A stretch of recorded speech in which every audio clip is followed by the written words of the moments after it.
the stuff is landing or crashing around the world, and unexpected countries have had this happen. And that's why I picked that, because I thought that was a interesting case. And then, of course, Pope Pius XII and the Vatican were involved, back-channeling it through the OSS, which became the CIA later, to FDR. And that's how the U.S. knew something weird happened in Italy right before World War II. But so this was 33 was the first, documented?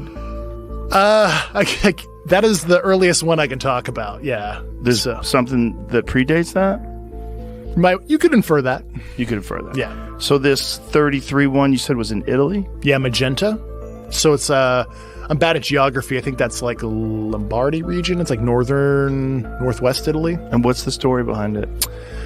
So basically it looked like it crashed, right? The original shape most likely was like a lenticular disc-like craft, with like two dinner plates. What does lenticular mean? So like two dinner plates, smushed together, right? The hump, and there's like a bubble on top. Like the classic saucer. Like that. Like that. Okay. But it looks like when it hits, the edges broke off, so it became this like bell or acorn shaped thing. And there was nothing in it. It was like just an artifact. There was no biological remnants, if you will. So it's so funny because the Italians were so confused, they actually called up the Germans and they were like, is this one of your Wunderwaffe? Like, what the hell just crashed in northern Italy? After the bombs is when the UFO phenomenon really hyped up. Really increased radically. The Kenneth Arnold sighting, the famous where the term flying saucer was coined, that was in the 1950s. I want to say that's like 52. And then it feels like, I don't know, 10 years ago, talking about being visited by aliens was like absolutely tinfoil. Yeah. And now politicians are asking questions and we kind of want to know more. And yet it feels like it's kind of a new story that wouldn't be surprising now. Right. Well, I think that's the goal. Like, the goal is to normalize it. And if you were a government, we had Hal Puthoff on, who's a physicist who, during the Bush administration, was contracted along with several other scientists to devise a list. This was the mandate. They came to them and said, here's the issue. We have crashed UFOs and we have recovered biological entities that are not of this world. What would be the pros? And they didn't tell them if this was true or not. They said, what would be the pros of disclosure? What would be the cons? And I want you to attach a numerical value to each one. So disruption of government, religion, politics, all these different things. Like, what would happen to the nuclear family? Like, what happens if we know we're not alone? What happens if we are visited on a consistent basis? What happens? And when they did it at the end, all of the scientists had achieved similar conclusions that the cons outweighed the pros in terms of numbers. And so because of that, they decided not to disclose. What do you think the UFO phenomenon is? Yeah, so I think, first of all, that there are a lot of different varieties of it. But when we look at, like we were looking at the Francis of Assisi and the kind of historical things and the abductions and things like that, I think that it's been around for a long time, and that these are things that are in communication with us. So what I do in my book, both the books that I wrote about this, is I talk to people who I think represent thousands of people. So each person in the book represents thousands, if not more, maybe many thousands of people who have had experiences and the ways in which they interpret them. So all of the people seem to have had experiences where now what they want to do is they actually want to work for justice in different ways. Like Jose, the veteran in my book, he's working with young people and helping them deal with being addicted to social media and things like that, and helping them get through life, which is really hard right now. And that's what he's doing. And then you look at Dr. Whiteley, right? So she's working in a space where she's trying to, help people deal with the fact that they're seeing things that, that could down planes and things like that. And she's helping people talk about that. She's helping people. each person in, is somehow doing what I'm suggesting that I think is an out, this kind of structural injustice that we see. So I think that this is a transformational thing without the drugs, is what's going on. Like some kind of massive experience that people are having, and now it's getting out and people are being able to talk to each other through Reddit communities and, different types of social media. So it is, we did see, religions when they become viral at one point. We've never seen it in an age where we have digital technology, but this is what we're seeing now. What do you think the physical objects are? Well, okay, so this is something that's very interesting. We just looked at the Shroud of Turin. I believe that there are these, I would call them, and this is just my own non-scientific term, interdimensional objects. They're objects that have characteristics of our dimension and some other dimension. So, some other dimension has the capability, or something from some other dimension has the capability of transporting a physical object into our realm. Or even imprinting onto a physical object. Yeah. How so? Well, I don't know. I mean, I think What that's do you mean by, what does that mean, imprinting onto So a with the physical Shroud object? of Turin, Okay. we see the imprint of, the image and... If it's real. Yeah, if it's real. But it's an anomalous object. So we do have, from Gary Nolan, engineered objects that we don't know how they're engineered, but they definitely look like they're, it's off planet. I would call the kinds of things that we see in the historical record interdimensional types of things. Now, how? I don't know, Joe. Okay, so I just don't know. But I do think that scientists in the government know that these things exist and they would like to figure it out. And so part of disclosure, the disclosure movement, is outsourcing this and trying to get as many people as possible to help in figuring it out. Do you wonder at all if this is a massive psyop and this is all just to cover up some very advanced American weapons technology? I think it's a very good question, and here's why I don't believe that. Because I have done 30 years of field research, right? So I've gone to China, I've been to Russia, I've been to Australia and Africa, South America, Canada, Alaska, all across Europe, the United States, and I've investigated close encounters of the third kind.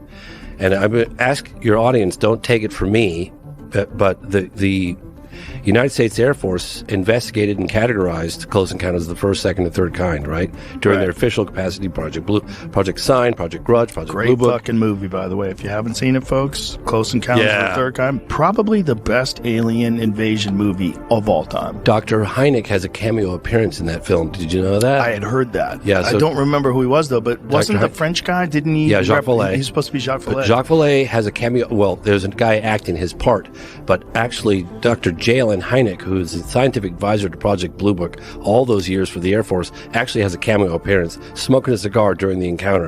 And that's incredible. that's him. Right. That's Dr. Dr. Hynek. Hynek. That's right. Yep. Smoking a pipe. Smoking a pipe, and a lot of the cases, right down to Richard Dreyfuss's face being burned by the UFO, those came directly out of Project Blue Book files. Even the description of what the entities looked like. Close encounters, again, close encounters of the third kind. This is the United States Air Force documenting this stuff. Yeah. And he took it directly out of Project Blue Book files and made a movie out of it. And as a little wink, wink, nudge, nudge, he has Dr. Hynek have a cameo appearance in the movie. You know what? Most people don't know that. It's a fantastic movie, too. It's a great movie. Because it's a movie that's filled with, it's not like standard UFOs land. Like, there's some play going on. There's some weirdness to the way they interact with us that sort of is much more realistic. In terms of like the things that people experience, they experience interactions, very strange interactions. And when they had those little orb-like things that were flying around in the movie, that's all straight out of like... Yeah. Oh, 100%. I remember I had a buddy of mine who was a pilot over Europe in the 70s, and he used to come for family dinners, and he was always talking about it, and I was like, yeah, whatever. And then later, we're all in the life. When I started getting interested in UFOs, I was like, Michael, tell me about that UFO encounter you had, that red orb, because it was just like it was in the Close Encounters of the Third Kind, Steven Spielberg's movie. And I was like, they took those files directly out of Project Blue Book files and right onto the big screen. That's what the Foo Fighters were, right? Yeah, Foo Fighters too. They had little orbs. Yeah, little orbs. Fighter pilots are flying around. They're seeing these things with them. Well, let me ask you, and this is why that I don't think it's a PSYOP thing. Because, I don't think it's a PSYOP either. Well, the reason why I don't is because, okay, I don't just believe Grush because he testified under oath and he's a high-level intelligence officer. Well, that's very impressive. I believe Grush because his claims align with my personal research in the field. Remember, I've investigated crash retrieval programs, crash retrieval cases, right? Mm-hmm. And so when I put out Moment of Contact, well, actually, when I went in to put out Moment of Contact, people were going, James, you just dropped one of the biggest, most successful UFO films in terms of transcending the UFO community and penetrating a much broader, more mainstream audience. Are you sure? And this is all publicly available information because some Italian researchers found all these original documents that some people were sitting on for years in Italy. They put a gag order on the press, etc. And Mussolini asked the Germans to come down. And of course, the Germans came down and they were like, that is not ours, but let's look at it together. So that's kind of perhaps a tertiary reason the kind of Axis powers got together. I'm not saying that's like the reason, but I think the Italians and the Germans were so intrigued with what they found from like an artifact perspective. There was at least some scientific and military collaboration during the war, the details of which I'm not sure of, but I know people that know that specific event that are currently still intel officers within this program in detail. But so was there witnesses to the crash or some sort of an understanding that something had crash landed and then they discovered it? Yeah, I forget the precise discovery. I don't know if it was like local police officers or local farmers found it in the field, something like that. I don't want to misspeak. I assume some of the Italian researchers might have some fact witnesses that can orally say, "Oh yeah, my great grandfather found it" or something like that. But I don't remember. And what was the scale of this vehicle? It was probably like 20 feet by 10 feet, something like that. Not super huge, but kind of big. Do they think that this was a drone? Do they think that this was occupied? There was nothing in it. So if it was piloted, if you will, by some sentience, I mean, your guess is as good as mine. So. So what happened to that vehicle? So we knew where it was being stored at a particular location after the crash, and then the military came in and we grabbed it towards the end of the war, 1944, 1945, because, like I said, Pope Pius XII already kind of let FDR know. Why did the Pope get involved? Because it's in Italy? Well, interestingly enough, there's like a whole history of human intelligence prior to World War II and old money, the Vatican, the Italian mob, kind of the old country boys did a lot of informal intelligence collection for the U.S. What do you think when they use the term donations? What do you think the purpose of that is? If there is an object that is purposely released into our, like I'm sure you're aware of cargo cults, yes. right? Yeah. So with cargo cults, for people that don't know, there's been some islands during World War I and World War II where planes landed there and they left, and these people they created these statues of these planes and they worshiped them. And they wanted them to come back. Yes. Yeah, because they got food and all kinds of wonderful things from the planes. Right. And they thought of them as deities. Right. The same way we would think of something from like somewhere else. Yeah. Yeah. So, that in my field has been called the cargo cult, the UFO cargo cult, right? And obviously Tyler and James view these parts as they called it the donation site, right? So giving it the idea Is that just one theory? Yeah, that's just one theory. Are there other theories that there's a biological organism that encounters a lightning storm and it actually crashes and there's physical bodies? Oh yeah, there is that. Yeah, there's that going What's around. your take on that? Because that's one of the things that Grush talked about and some of the other people talked about, that there are biological things that have been recovered. Well, what impressed me about what he said was that he used the term biologics. And I actually know that term because that's the same term that Tyler was talking about when he was creating materials in anti-gravity spaces on space shuttles and such. So I was wondering, because David Grush does get his information from people allegedly in the programs, but he's never seen these materials that I know of. I think he has some firsthand experience that he was not able to talk about. Okay. That he's alluding to. Okay. I think, but this is recent, and he's been very careful about how he releases this information and what he's able to release and not able to release. And that I was like, okay.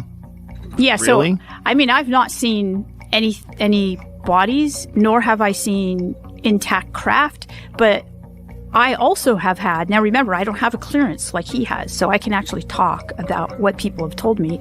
I have had people tell me that, yes, Diana, there are intact craft. I don't know. I mean, maybe. So, I don't know, Joe. Have you studied Bob Lazar? Okay, yes. I am always asked about Bob Lazar. Yeah. And I don't know, but I can tell you that people that I've met who are associated with the programs tell me that he's right. You know, human intelligence collection wasn't really formalized until the Office of Strategic Services, the OSS, which became the CIA in 1947. You had, Paul Mellon and all these other affluent guys of all these old money families that basically created the CIA. So that's probably the reason why. So this thing that was recovered, this was the first documented one that the United States had access to? I can't get into if it was the first or not, but it was an early one. Very early. Yeah. So it's almost 100 years ago. Yes. And so they take this thing and then they bring it where? Yeah, I can't get into those. Can't get into that. No. Okay. So they bring it somewhere in the United States. And was the attempt to try to back engineer this thing? Was the attempt to try to understand what it was? Yeah, I mean, first of it, obviously, it's understanding the situation, right? What do we have our hands on? And like I've said in some other videos and stuff, we took the Manhattan Project secrecy and overlaid it on this issue because that secrecy worked well for atomic bomb developments and whatnots. And certainly this whole program in a nutshell, if I were to summarize the 90 plus years of history, it is a reverse engineering program to garner some kind of insight. And of course, not a lot of the things that we've learned from it are directly, ripped off the technology we found, but it has inspired other innovations that made its way into other U.S. classified programs over the year for national defense reasons. And it's a myriad of different things. So. You got access to Harry Reid and all these intel insiders, and now you want to do that? You're going to tarnish your reputation. It's a bad... Who gave you that advice? A lot of people did. I wish you called me. Well, James, you can handle it. You probably heard about Moment of Contact, and then you thought, this sounds too crazy. And then eventually you watched it. No, I thought, I always think a crash and contact sounds crazy. I know it does. I always think that. But I would have never told you not to do it. Oh, okay. I would have never told you not to do it. You're really good at this. You know how to, you're really good at, explaining. But you look at half the town talking about it, including the mayor. That's an incredible story. It's an incredible story. It's a phenomenal story. It's one of those stories where you're like, if everybody's in on this, this is crazy. If everybody's telling it, and there's not one contrarian that comes out and goes, they all told me to lie. I'm not fucking lying. This is stupid. They're doing it for tourism. Oh, not one person? Come on. There's always some hater. The UFO folklore is that this is where fiber optics were discovered first. Yeah, I'm not going to break the seal on anything we've discovered or anything like that. And it's a place I can't go to. How limited are you in what you can discuss and what you can't discuss, and why? Yeah. Why do they let you discuss any of this? Yeah, so anything sensitive that I want to say as it relates to U.S. government activity, whether it be intelligence stuff, military stuff, etc., I have to submit it through what they call DOPSR, DoD Office of Pre-Publication and Security Review. That is something anybody who's been an intel officer, anybody with a clearance, has to submit that kind of stuff. Now, obviously, if you're writing a book about gardening, you don't have to. But if you're going to talk about anything military and intelligence related, you have to submit. So it's kind of a catch-22 for this office, right? They're only looking at it from a security perspective. They're not vouching for it or anything like that. And that's like any author, right? They could write a book about Navy SEALs and they're not vouching for the story. They're vouching that you didn't say any nasty code words. You didn't burn a specific ongoing classified program. And for them, I mean, I'm not in their OODA loop, but certainly it's a catch-22 for them where if they want to redact and they propose a redaction, they're like, hey, Dave, you can't say these sentences. You can rewrite it and resubmit. You know, we can't necessarily tell you what agency said to redact it, but you're not allowed to say this. They would be basically self-certifying there's a there. So in my opinion, probably the policy is like, if it has to deal with the subject, we're not saying anything. We're not proposing any redactions. As long as he's not burning a conventional program, we kind of have to allow him to exercise his First Amendment rights. And so I think it's like a catch-22 for that office is kind of the long. In recent years, the question of whether we are alone in the universe has captured the imagination of people all over the world.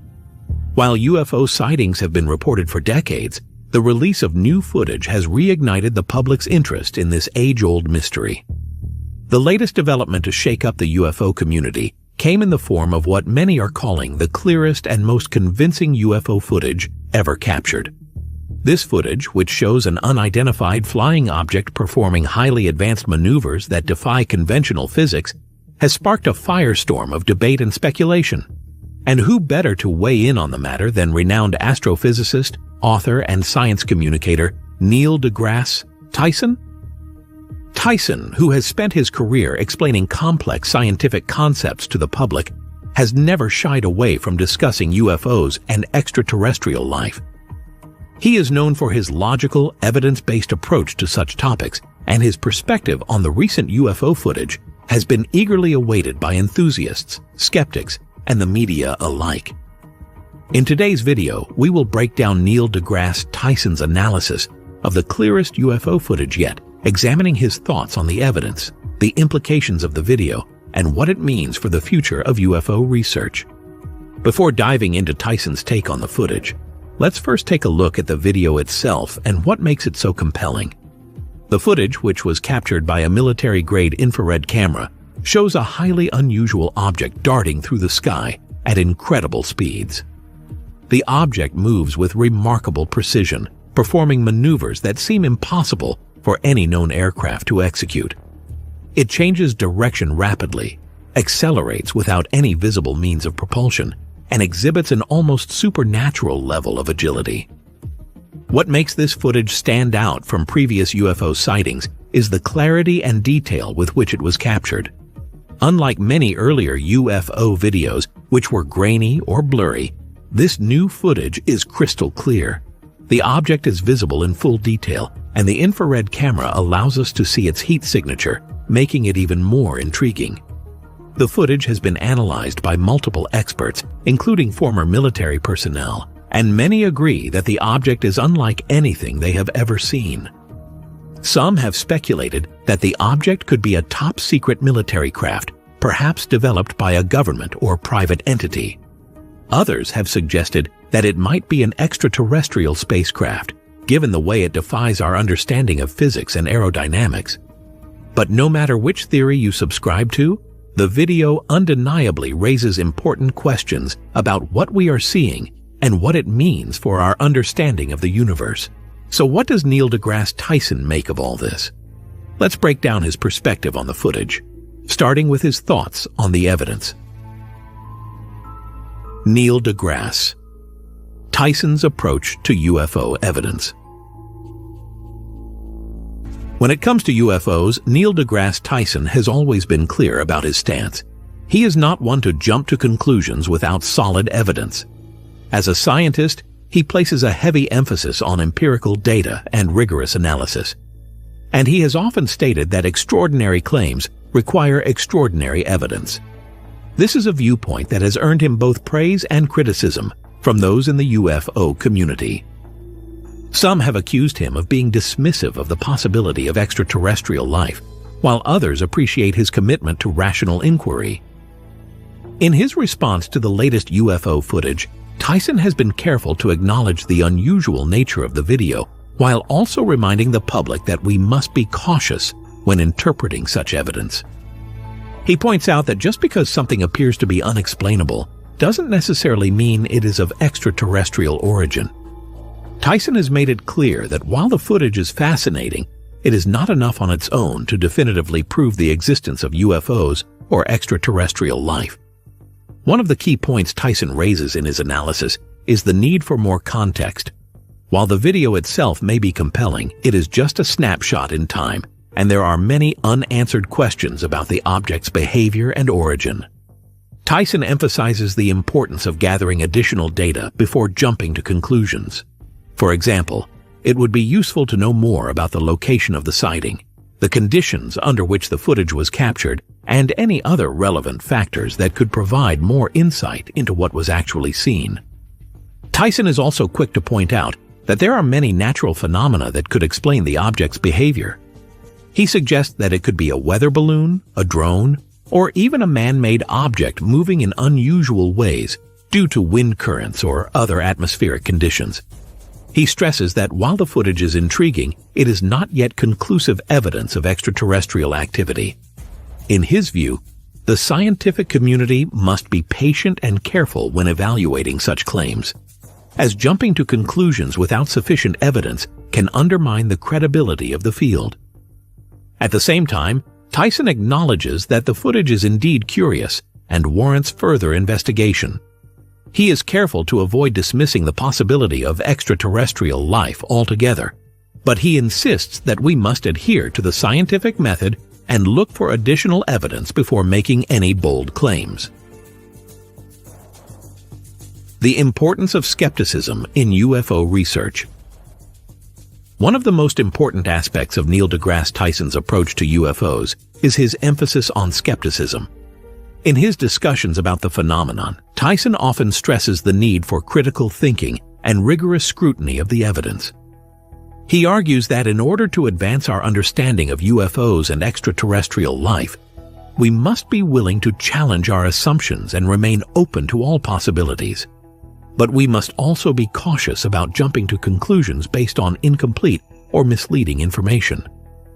Tyson believes that skepticism is not about rejecting UFO sightings or dismissing the possibility of extraterrestrial life, but rather about ensuring that we are asking the right questions and evaluating the evidence in a thoughtful and objective way. He acknowledges that there are many unknowns in the universe, but he also warns against allowing sensationalism or wishful thinking to cloud our judgment. In his public statements, Tyson has repeatedly called for a more rigorous, evidence-based approach to UFO research. He believes that scientists should be at the forefront of investigating UFO sightings, as they are trained to analyze data and look for patterns in a way that most other people are not. He also emphasizes the need for transparency and collaboration between governments, scientists, and the public in order to ensure that UFO sightings are investigated thoroughly and responsibly. Tyson's approach has resonated with many people who are frustrated with the lack of serious scientific inquiry into UFOs. For years, the topic has been shrouded in secrecy and stigma, with many scientists and institutions reluctant to engage with the subject. However, in recent years, there has been a shift in attitudes, with more researchers and even government officials beginning to take UFO sightings seriously. Tyson has played a key role in encouraging this shift, advocating for a more open and rational discussion of the subject. Extraterrestrial life. What would it mean for humanity? While Tyson is careful not to jump to conclusions about the nature of the UFO footage, he does acknowledge the profound implications that the discovery of extraterrestrial life would have for humanity. He has spoken extensively about the potential impact of discovering that we are not alone in the universe, and his thoughts on the matter are both thought-provoking and inspiring. Tyson believes that the discovery of extraterrestrial life would fundamentally change the way we see ourselves and our place in the cosmos. It would force us to reconsider our assumptions about life, intelligence, and the nature of the universe. In his view, the discovery of intelligent alien life would be one of the most important events in human history, potentially leading to a new era of scientific and philosophical exploration. At the same time, Tyson cautions that we should not expect an alien civilization to be anything like the ones depicted in popular science fiction. He stresses that the conditions required for life to emerge elsewhere in the universe are likely to be vastly different from those on Earth, and that the aliens we might encounter could be radically different from anything we can imagine. He also points out that the discovery of extraterrestrial life may not necessarily lead to a peaceful or harmonious interaction. Just as there are conflicts and misunderstandings between different cultures here on Earth, there is no guarantee that contact with an alien civilization would be without its own challenges. Despite these challenges, Tyson remains optimistic about the potential for human growth and discovery that could come from the search for extraterrestrial life. He believes that the pursuit of this knowledge is a noble endeavor, one that can help us better understand our own existence and the universe around us. Whether or not the recent UFO footage provides concrete evidence of extraterrestrial life, Tyson remains committed to the idea that humanity's search for answers should continue, grounded in science, skepticism, and an open mind. What's next for UFO research? As the debate surrounding the clearest UFO footage yet continues to unfold, one thing is certain: the topic of UFOs and extraterrestrial life is not going away. In fact, it's becoming an increasingly important subject of scientific inquiry as more and more people call for greater transparency and more rigorous research into UFO sightings.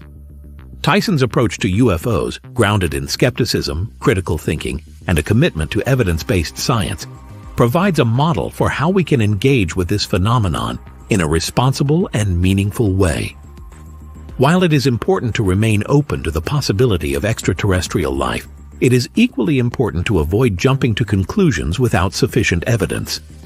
As Tyson himself has said, extraordinary claims require extraordinary evidence. As the scientific community continues to examine the latest UFO footage and other similar incidents, we can expect more debate, more research, and more discoveries in the years to come. Whether this will ultimately lead to the confirmation of extraterrestrial life remains to be seen, but one thing is certain: the search for answers will continue, and the journey will be as exciting as it is uncertain. Expanding on the role of science in UFO research. One of the reasons Neil deGrasse Tyson's commentary on UFOs carries so much weight is because of his distinguished background in astrophysics. His perspective is grounded in scientific rigor and empirical data. He has long emphasized that before jumping to conclusions, especially with something as extraordinary as a UFO sighting, there must be careful scrutiny of the evidence and a rigorous scientific approach. This perspective is critical in helping separate sensationalism from solid evidence. Tyson's approach is grounded in the scientific method. He encourages a process of observation, hypothesis formation, experimentation, and validation. If UFOs are extraterrestrial in origin, they represent one of the most monumental discoveries in human history. But for that discovery to be meaningful, it needs to be substantiated with concrete evidence and repeated observations. This is a crucial point that Tyson makes repeatedly. Scientific discoveries require the same level of scrutiny, whether they are exploring the nature of black holes, the existence of dark matter, or, as we are discussing now, the possibility of extraterrestrial visitors. For instance, even if the object in the UFO footage exhibits behavior that defies conventional understanding, it still requires scientific investigation. What materials was the object made of? How did it interact with the surrounding environment? Could its flight behavior be replicated by known technologies? These are the types of questions that scientists like Tyson would ask to deconstruct such an observation. If the footage is truly as extraordinary as it seems, its analysis must follow a similar line of inquiry, employing everything from physics to engineering to atmospheric sciences. Only by following this detailed process can we hope to uncover the truth. While Tyson has openly acknowledged the possibility of intelligent life existing elsewhere in the universe, he cautions that evidence for such claims should be publicly and thoroughly vetted. Unlike the sensational headlines we often see in tabloids or clickbait articles, a scientific approach demands a thorough examination, peer review, and a well-documented methodology that allows others to come to the same conclusions. This is a central reason Tyson resists calling something proof of extraterrestrial life based purely on visual evidence like UFO videos. Instead, he advocates for the scientific community to approach UFOs with the same level of scrutiny as they would any other extraordinary claim. The skepticism debate. Should we dismiss UFOs? Neil deGrasse. Tyson's comments on skepticism have been some of the most insightful and thought-provoking in the ongoing debate about UFOs. Over the years, Tyson has been consistent in his stance on UFOs, stressing that skepticism is not synonymous with dismissal, but rather an essential component of a thoughtful scientific inquiry. He recognizes that the public is drawn to the mystery of UFOs because it touches on a fundamental question: are we alone in the universe? This is a question that has captivated humankind for centuries, and UFO sightings often serve as tantalizing glimpses of the unknown. Yet Tyson has remained cautious about the rash conclusions some people jump to in response to UFO videos. The key reason for this caution is that there are multiple possible explanations for these sightings, many of which don't require the assumption that the objects in question are alien spacecraft. UFOs, Tyson argues, are, by definition, unidentified. While the footage may be compelling, the challenge is identifying the object in question. Until the object's nature can be properly determined, it remains just that, an unidentified flying object. This does not automatically mean it's alien in origin. In his discussions about UFOs, Tyson often emphasizes how sensationalized claims of extraterrestrial visits have historically clouded our judgment. There are numerous stories, books, and movies that present fantastical accounts of alien abductions, crop circles, and UFO sightings, and while these stories can be entertaining, they often make it harder for the scientific community to engage in rational inquiry. For Tyson, a scientifically rigorous approach to UFOs is crucial, as it helps separate the wheat from the chaff and allows us to investigate the phenomenon in an objective and systematic manner. This approach does not dismiss UFOs or the possibility of alien visitation, but it encourages the scientific community to approach the subject with the same skepticism it applies to other extraordinary claims. Skepticism, as Tyson sees it, is essential for the pursuit of knowledge, as it forces us to question assumptions and test our theories against reality. The search for extraterrestrial life, a broader perspective. The search for extraterrestrial life is one of humanity's greatest scientific endeavors, and it's something that Neil deGrasse Tyson has been deeply involved in throughout his career. Whether through his work on the search for microbial life on Mars, his role in discussions about the Drake equation, or his participation in projects like SETI, Search for Extraterrestrial Intelligence, Tyson has always been a vocal advocate for investigating the possibility of life beyond Earth. Tyson's perspective on the search for extraterrestrial life goes beyond just the question of whether UFOs are extraterrestrial in origin. He's interested in the broader implications of discovering life elsewhere in the universe. For example, if microbial life exists on Mars, what does that mean for the possibility of similar life on other planets? Could we eventually find evidence of intelligent alien life? The discovery of extraterrestrial life would be groundbreaking for science and humanity as a whole, but it also raises a host of questions about the nature of life, intelligence, and even our own place in the cosmos. One of the central questions Tyson raises in his discussions about extraterrestrial life is whether we can even recognize alien life when we encounter it. As he points out, life on Earth is carbon-based, but it's possible that life elsewhere in the universe could be entirely different. It could be silicon-based or involve biochemistry we can't even imagine. This makes it challenging to define what exactly we are searching for and what form it might take. He also emphasizes that extraterrestrial life might not necessarily be similar to what we envision from Hollywood films, such as little green men or large, menacing craft. Tyson is also quick to remind us that the search for extraterrestrial life isn't limited to the distant reaches of the galaxy. There are many places in our solar system where life could potentially exist. For example, the icy moons of Jupiter and Saturn, like Europa and Enceladus, are considered some of the most promising places to search for microbial life. These moons have subsurface oceans beneath their frozen exteriors, and there is evidence that they may have the right conditions for life to thrive. Similarly, scientists have long speculated about the possibility of life on Mars, especially after evidence of ancient water channels and methane gas emissions were discovered by various Mars missions. The idea that life could exist beyond Earth has profound philosophical implications. It would force us to rethink our place in the universe and challenge our assumptions about the uniqueness of life on our planet. Tyson often talks about how the discovery of extraterrestrial life would be a humbling moment for humanity, reminding us that we are not the center of the universe. Such a discovery could foster greater unity on Earth, as the realization that we are not alone could encourage cooperation between nations and peoples. It would also underscore the importance of protecting and preserving life on Earth, as we would be reminded that life is fragile and precious. The impact of UFO research on public perception. The recent release of clear UFO footage has had a profound impact on public perception of extraterrestrial life. What was once a topic relegated to the realm of fringe science and conspiracy theories has become a mainstream conversation.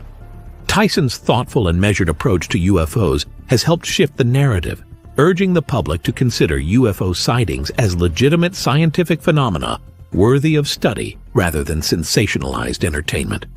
Part of Tyson's impact comes from the way he frames the conversation. He doesn't dismiss UFOs outright, but challenges the public to consider them through the lens of science and reason. Rather than simply fueling the fire of speculation, he encourages a thoughtful, evidence-based approach. By focusing on rational inquiry and skepticism, Tyson has helped bridge the gap between those who believe in UFOs and those who are more skeptical, opening up a dialogue that focuses on the scientific exploration of the unknown. As more and more military and government officials come forward with reports of UFO sightings, the stigma surrounding the topic is slowly eroding. People are becoming more willing to entertain the possibility that UFOs might represent something beyond conventional explanation. This shift is evident in the growing interest in UFOs among the general public and the media. News outlets have increasingly covered sightings and government reports, and there is a growing recognition that UFOs are a subject worthy of serious attention. This change in public perception is not just limited to UFO enthusiasts. Even some scientists are beginning to take the phenomenon seriously. While some still approach the topic with skepticism, the broader scientific community is starting to acknowledge that UFOs may represent a challenge to our understanding of physics, aerodynamics, and the possibilities for advanced technologies. Tyson has been a key figure in promoting this change, advocating for a more rigorous and open-minded approach to the study of UFOs. The role of technology in UFO research.